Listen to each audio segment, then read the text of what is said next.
ગુજરાતના ચર્ચિત લોક સાહિત્યકાર દેવાયત ખવડ ફરી એકવાર પોલીસના સકંજામાં છે. ગુજરાત પોલીસે 17 ઓગસ્ટે દુધઈ ગામ નજીકથી દેવાયત ખવડ સહિત 7 આરોપીઓની ધરપકડ કરી છે. દેવાયત ખવડ અને ધ્રુવરાજસિંહ ચૌહાણ વચ્ચે વિવાદને લઈને ગીર સોમનાથ એસપીએ જણાવ્યું હતું કે પોલીસે બાતમીના આધારે દેવાયત ખવડ સહિતના શખ્સોની ધરપકડ કરી છે. આ સમગ્ર વિવાદની શરૂઆત ત્યારે થઈ જ્યારે સાણંદના ધ્રુવરાજસિંહ ચૌહાણ પર હુમલો થયો હતો. આ ઘટના બાદ તેમણે દેવાયત ખવડ સહિત 15 લોકો સામે હુમલાની ફરિયાદ નોંધાવી હતી. આ હુમલામાં ઉપયોગમાં લેવાયેલી 2 કાર, 1 ફોર્ચ્યુનર અને ક્રેટા ગીર સોમનાથમાંથી બિનવારસી હાલતમાં મળી આવી હતી.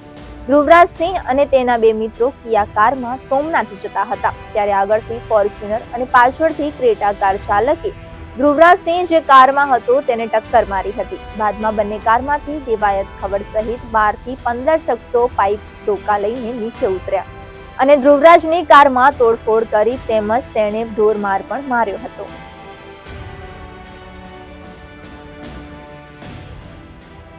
ગઈ તારીખ 12 ઓગસ્ટે તલાલાના ચિત્રોડ ખાતે જે મારામારીનો બનાવ બનેલો એ બાબતે અમને ફરિયાદ મળેલી.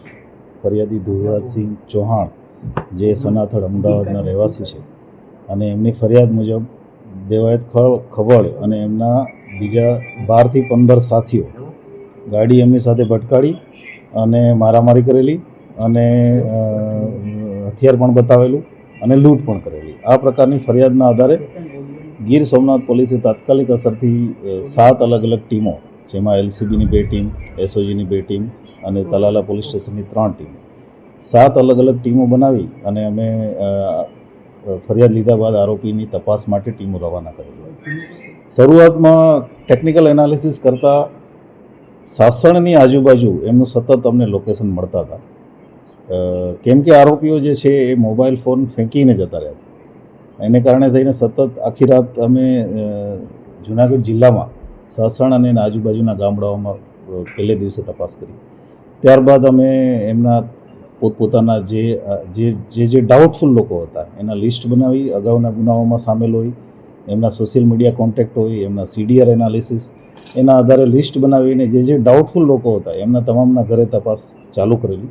એમના જેટલા પણ એડ્રેસ મળેલા એ તમામ એડ્રેસ ઉપર પોલીસ જઈ પૂછપરછ, નિવેદનો અને અન્ય કામગીરી ચાલુ કરેલી. જેના આધારે ગઈકાલે રાત્રે એક સ્પેસિફિક બાતમી હતી કે આ દેવાયત ખવડ અને એના સાથીઓ, અમુક સાથીઓ, બધા નહીં, જે એમના ગામ વતન દુધઈ આવવાના છે. એના આધારે પોલીસની ટીમ ત્યાં વોચમાં જ હતી. ત્યાંથી આજે વહેલી સવારે દેવાયત ખવડને એને અરેસ્ટ કરેલા છે અને એ સિવાય બીજા 3 માણસો જે છે એ જૂનાગઢ જિલ્લાના ગાદોઈ ખાતેથી અરેસ્ટ કરેલા છે. આવી રીતે ટોટલ 7 આમાં આરોપીઓ જે છે અત્યારે સુધીમાં અમે અરેસ્ટ કર્યા છે. આ આરોપીઓ જે છે એમાંથી એક ફરિયાદમાં અમને નામ છે દેવાયત ખવડનું.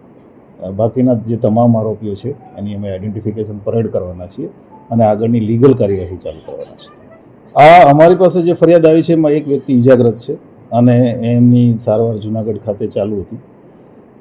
મુખ્ય કારણ જે છે એ સનાથડ ખાતે ડાયરા માટે થઈને બુકિંગ કરાવેલું અને એમાં જે કલાકાર છે લેટ પહોંચેલા, એના કારણે થઈ અને માથાકૂટ થયેલી. ત્યાં અમદાવાદ રૂરલમાં સામે ફરિયાદો પણ દાખલ થઈ છે અને એ બાબતે સોશિયલ મીડિયામાં વારંવાર આ જે ફરિયાદી છે એ વારંવાર રીલ મૂકતા હતા અને એને કારણે થઈને બંને બાજુથી સોશિયલ મીડિયામાં અમુક પ્રકારના આક્ષેપ પ્રત્યે આક્ષેપ ચાલતા હતા. એમાંથી ઉશ્કેરાય અને કેમ કે આ ફરિયાદીએ પોતાનું સ્ટેટસ મૂક્યું હતું સોશિયલ મીડિયામાં કે અમે અત્યારે સાસણમાં છીએ, એટલે એના આધારે ફરિયાદીનું પગેરું લઈ અને અહીંયા સુધી પોતાના સાથીદારોને ભેગા કરી વાહનો લઈ અને આવીને આ ક્રાઇમ કરાયું છે.